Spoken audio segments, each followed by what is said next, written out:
विराजमान शब्द स्वरूप परम पूज्य स्वामी जी महाराज के श्री चरणों में कोटि कोटि नमन प्रणाम करते हुए सत्संग समारोह में पधारे हुए सभी सत्संगी धर्म प्रेमी भाई बहनों को सादर जय गुरुदेव। प्रेमी भाई बहनों, हम आप परम सौभाग्यशाली हैं।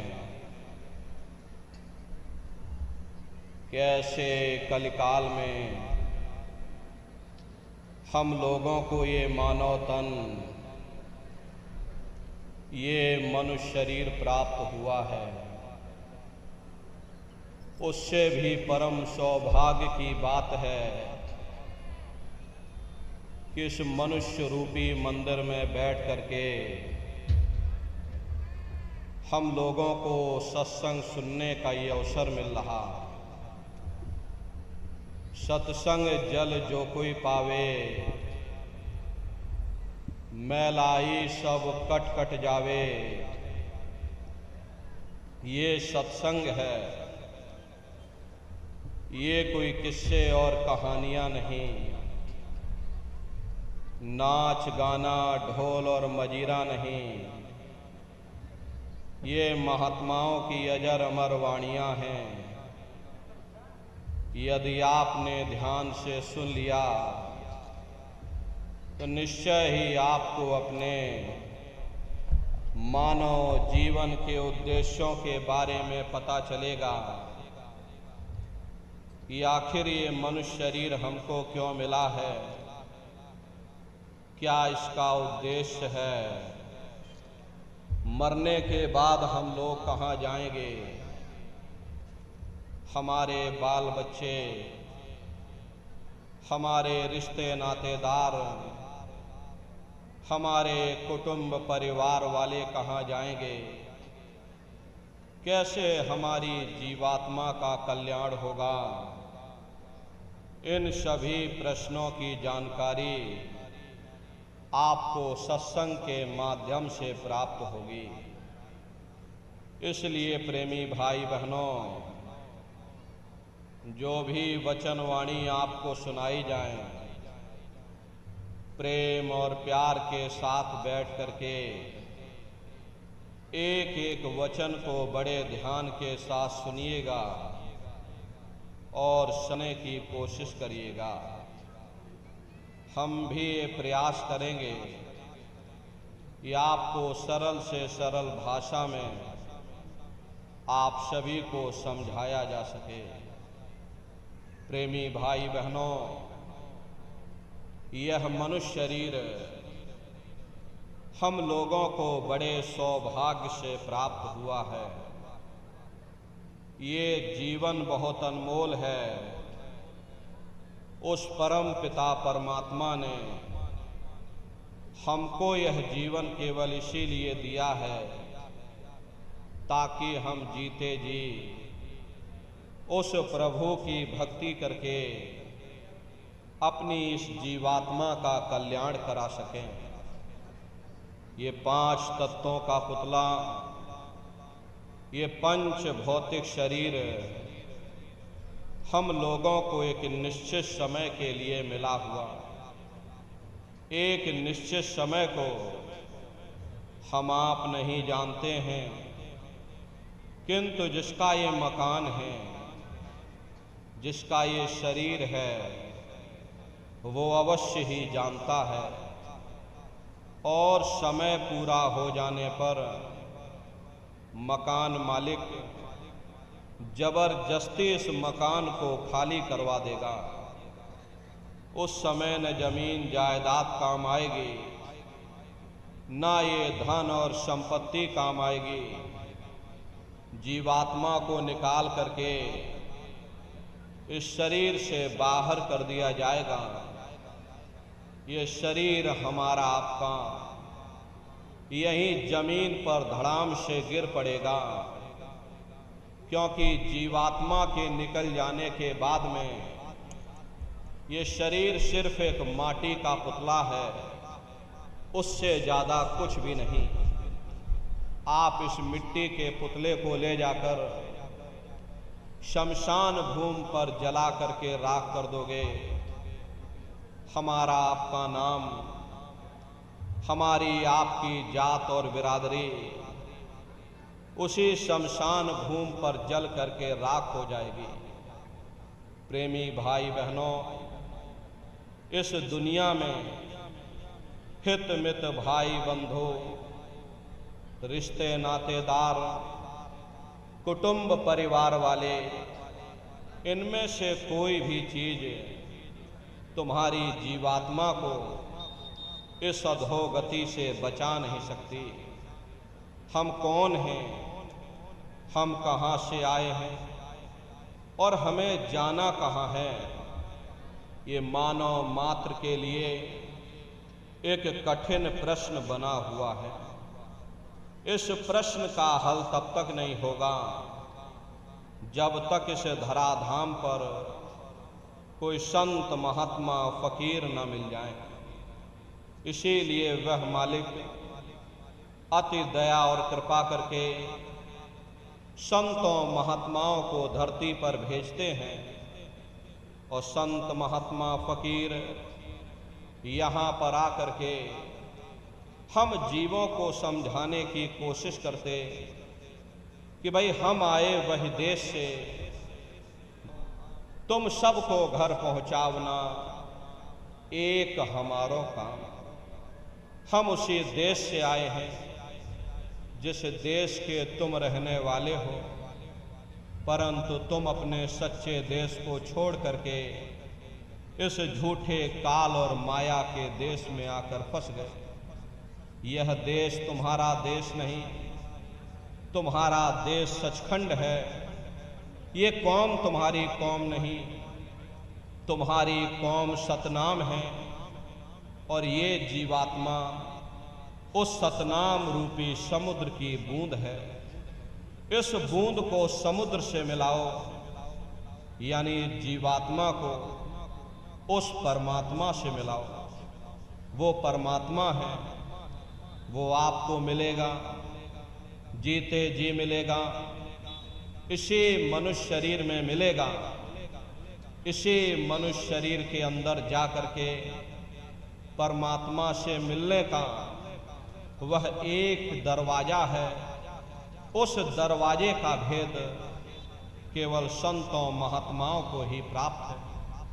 ये दुनिया के लोग, दुनिया की आवाम जनमानस दुनिया के ज्ञान को पढ़ करके अहंकार में डूबे रहते हैं कि हमसे बड़ा कोई ज्ञानी यहाँ नहीं है।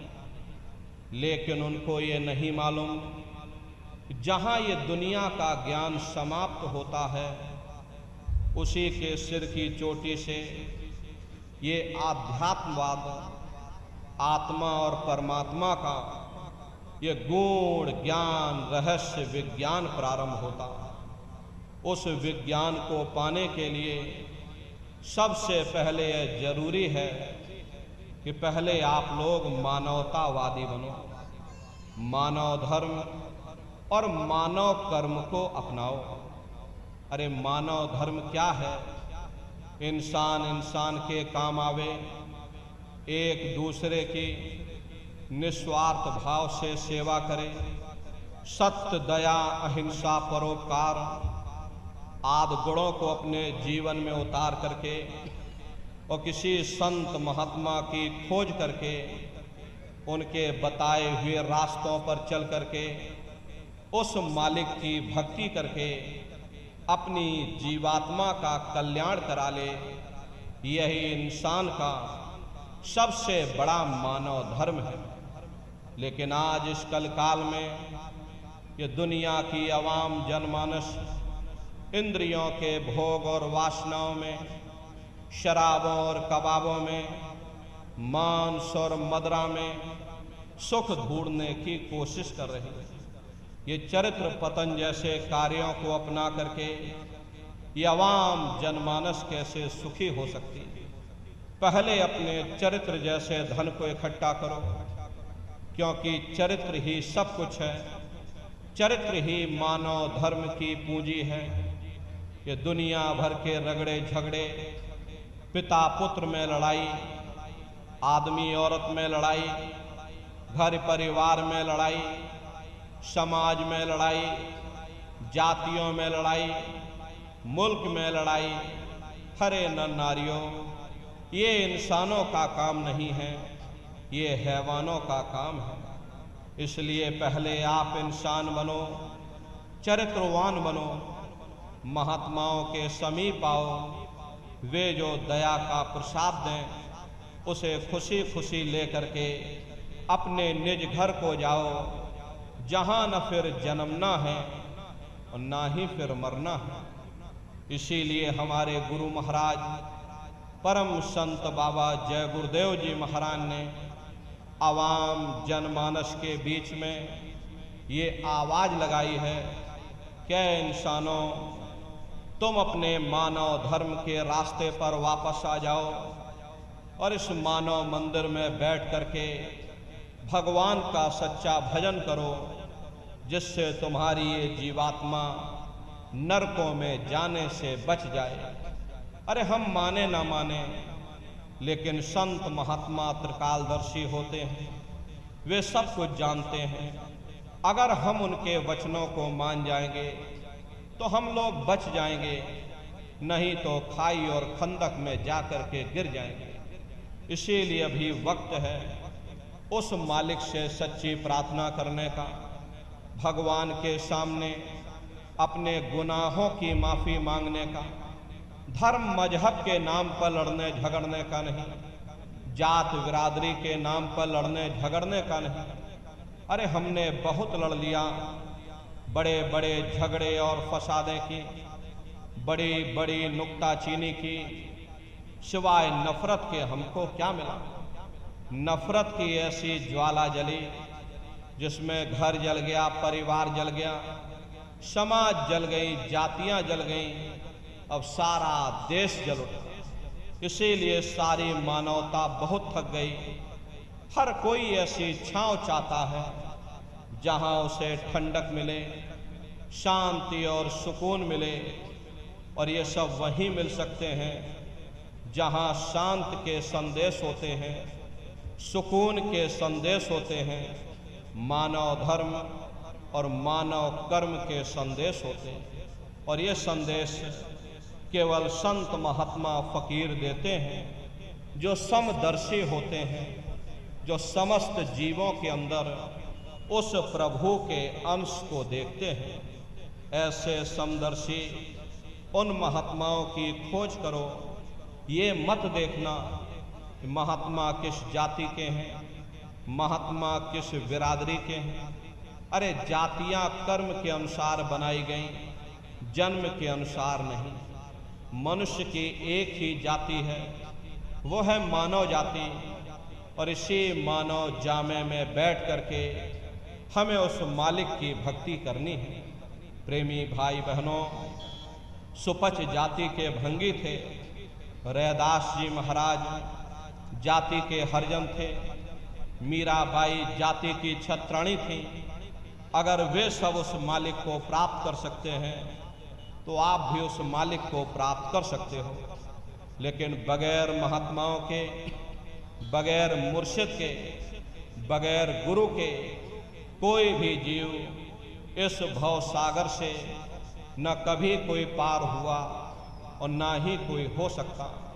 ये समुद्र ऐसा है जिसके न इस किनारे का पता न उस किनारे का पता, कोई नहीं जान सकता ये दुनिया कब बनी, कितनी बार प्रलय और महाप्रलय हो गई। लेकिन इतना जरूर मालूम है कि जिस दिन से दुनिया बनी है हम लोग यहीं पर भटका खा रहे हैं। अगर इधर से हवा चली, नैया हमारी उधर चली गई, और कहीं उधर से हवा चल गई, हमारी नैया डगमगाते हुए इधर चली गई। न जाने कितने युग और कल्प बीत गए, लेकिन हमारी जीवन की नैया आज तक इस भव सागर से किनारे नहीं लगी। इसलिए नर नारियों, सौभाग्य से वक्त का इतना बड़ा वरदान आपको मिला, ये मानव तन आपको मिल गया। न जाने किस महात्मा की दया हो गई, न जाने कौन से जन्म जन्मांतरों के शुभ पुण्य कर्म उदय हो गए जो आपको ये मनुष्य शरीर मिल गया। अरे अब की बार ये मौका तुमको मिल गया है, मिली नरदेह यह तुमको, और बनाओ काज कुछ अपना, पचो मत या इस जग में, जानियो रैन का सुपना। प्रेमी भाई बहनों, जैसे रात में हम लोग स्वप्न देखते हैं, हालांकि उस समय पर हमें स्वप्न सच मालूम पड़ता है, असली प्रतीत मालूम होता है, लेकिन जब हम लोग सुबह उठते हैं, जब हमारी आंखें खुलती हैं, तब हमें होश आता है, नहीं भाई हम तो स्वप्न देख रहे थे, ये सब भ्रम है। ठीक उसी प्रकार से ये दुनिया भी 10-20-100 साल का स्वप्न है। अब आप कहोगे हम जाग रहे हैं, परंतु प्रेमी भाई बहनों, ऐसा हरगिज नहीं है। जिस दिन मौत का वक्त आएगा, अरे हम लोग रोएंगे, हाय हाय करके चिल्लाएंगे कि हाय हमने सारी जिंदगी यूं ही स्वप्न में गुजार दी, जागने का समय तो अभी आया था, जो कुछ करना था अभी करना था। लेकिन प्रेमी भाई बहनों, अब पछताए होत क्या जब चिड़िया चुग गई खेत। महात्मा प्रेम से जीवों को समझाते हैं कि भाई देह और ग्रेह सब झूठा, और भरम में काहे को खपना, ये घर बार हमारा अपना नहीं, अरे पराया देश है, ये सराय खाना है, ये मुसाफिर खाना है, ये शरीर भी तुम्हारा अपना नहीं, ये भी काल का पिंजरा है, किराए का मकान है, पराया मकान है। किसी को 40-50 साल के लिए मिला, किसी को 80-90-100 साल के लिए मिल गया। जितने जितने श्वास उस मालिक ने बख्शे हैं, उसे भुगतने के बाद में हमें शरीर को यही छोड़ जाना। श्वास दुधारा नित्य ही जारी, एक दिन खाली चाम। प्रेमी भाई बहनों, एक तालाब पानी से चाहे कितना भी क्यों ना भरा हो, आप एक छोटी सी नाली काटकर खोल दीजिए, तालाब में छोटा सा छेद कर दीजिए, तो सारा पानी ही तालाब से बाहर निकल जाएगा। ठीक उसी प्रकार से हमारा ये शरीर भी श्वासों का भंडार है, और जब तक श्वासों का भंडार जारी है, हम दुनिया के काम काज में फंसे हुए, दुनिया के कारोबार में हम आप उलझे हुए। लेकिन जिस वक्त ये श्वासों का भंडार खाली होगा, अरे टेलीफोन खड़क जाएंगे, तार पहुंच जाएंगे, संदेश पहुंच जाएंगे, सब रिश्ते नातेदार, सब कुटुंब परिवार वाले, सब अड़ोस पड़ोस वाले मिनटों सेकंडों में इकट्ठा हो जाएंगे। प्रेमी भाई बहनों, जिस शरीर से तुम इतना प्रेम किया करते थे, साबुन से मल मल करके नहाते थे, उसे कोई एक रात भी घर में रखने को तैयार नहीं होता। ये कंधों पर लटका करके शमशान भूमि पर छोड़ करके आ जाते। हिंदू लोग तिनका तोड़ाते, जैसे तिनका टूट गया, तेरा मेरा रिश्ता नाता टूट गया। मुसलमान, सिख या ईसाई लोग खाक की मिट्टी कब्र में डाल देते, जो मेरे लिए खाक की मिट्टी है वह मेरे लिए तू है। अरे मामूली कष्ट नहीं होता, मौत के समय में घन घोर पीड़ा होती है। जन्मत मरत दुसह दुख हुई। सहजो बाई ने बयान किया है कि सहजो मौत आइयाँ, अंग अंग दिया तोड़, और हिया जरे छाती फट। सत्संग में फरमाते थे कि जैसे 1 लाख बिच्छू एक साथ मिल करके हमारे शरीर पर डंक मारे, उससे भी लाखों करोड़ों गुना ज़्यादा मौत के समय में दर्द होता है। प्रेमी भाई बहनों, जब मृत्यु आती है तो किस तरह से प्राण निकलते, प्राणों के निकलने की क्या प्रक्रिया होती है, पहले उसे आप अच्छी तरह से समझ लीजिए। सिमटत भांस श्वास उठ जावे, प्राणपति जम सिमट समावे, उस होता है। गुदा चक्र टूट करके ऊपर इंद्रिय चक्र में समा जाता। इंद्रिय चक्र में जल का वास होता, यानी जल ने पृथ्वी को खोल दिया। फिर जब इंद्रिय चक्र टूटेगा तो ऊपर नाभि चक्र में समा जाएगा। ये नाभि चक्र में अग्नि का वास होता, यानी अग्नि ने फिर जल को सुखा दिया। ये नीचे से सिमटाव होता है, नीचे से ऊपर की ओर सिमटाव होता। पैरों के तलवे से लेकर के ये सिर की चोटी तक सिमटाव होगा। फिर जब ये नाभि चक्र टूटेगा तो ऊपर हृदय चक्र से वायु, ऊपर आकाश मुड़ गई, ये आंखों की पुतलियां ऊपर पलट जाती हैं, मुंह खुला का खुला रह जाता। अरे महात्मा कहते हैं कि जब यह कर्म कला उपजावे और बुद्धि सुरत की आन दबावे, जब यह जीवात्मा पांचों तत्वों को लांग करके जल पृथ्वी अग्नि वायु आकाश पांचों तत्वों को लांग करके ऊपर आती है तो काल दाढ़ में आन दवानी, और जब ढरके नैनन से पानी, जब काल अपनी दाढ़ में दबाता है उस समय नेत्रों से पानी निकलता, इंद्रियां टूट टूट करके चकनाचूर हो जाती, सब रिश्ते नातेदार खड़े रह जाएंगे। लगे टकटकी दिखे न भाई, वाह समय को करे सहाय। उस समय मरने वाला टकटकी लगाकर देखता है कि कोई मेरी मदद कर दे, कोई मेरी सहायता कर दे। लेकिन प्रेमी भाई बहनों, सब नात रिश्तेदार खड़े रह जाते हैं, भाई बंधु सब देखते रह जाते हैं, डॉक्टर वैद्य हकीम सब आपको घेरे रह जाते हैं, लेकिन उस समय आपकी कोई मदद नहीं कर पाता। जम के दूत घेर चौफेरा और निक्षय प्राण छोड़ के डेरा। यमदूत आते हैं, प्राणों की डोरी को तोड़ देते हैं और जीव